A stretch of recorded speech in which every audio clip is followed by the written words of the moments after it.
Direction le Royaume-Uni, le Premier ministre a franchi hier une première étape dans son vaste projet sur l'immigration. Son projet de loi controversé a été approuvé à la Chambre des communes.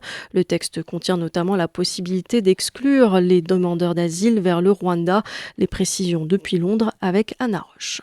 Ce n'est finalement ni un échec ni une humiliation maquillée, mais ça n'est pas une victoire non plus. Le projet de loi du gouvernement est passé avec une majorité de 44 voix et autant d'abstentions. C'est un meilleur résultat que ce à quoi Rishi Sunak, le Premier ministre, s'attendait en milieu de journée, quand des députés comme Danny Kruger rejetaient le texte de loi. Je regrette que nous ayons un projet de loi qui ne soit pas satisfaisant. Je ne peux pas voter en sa faveur. J'aurais préféré que le gouvernement le retire pour que nous puissions travailler dessus tous ensemble, pour produire un meilleur texte qui respecterait la souveraineté parlementaire. Mais la plupart des conservateurs semblent avoir décidé de soutenir le gouvernement lors de ce premier vote, car ce n'est qu'un premier vote. Les députés les plus à droite veulent maintenant l'amender, ils trouvent le texte trop faible et comptent le raffermir. Mais Rishi Sunak n'a pas fini de se faire des cheveux blancs, car les députés les plus modérés de son parti, comme Sir Bob Neill, ont lancé un avertissement.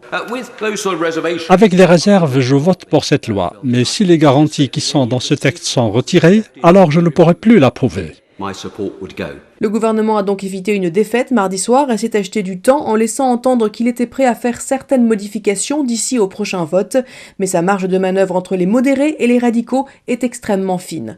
À Londres, Anna Roche pour Midi 1.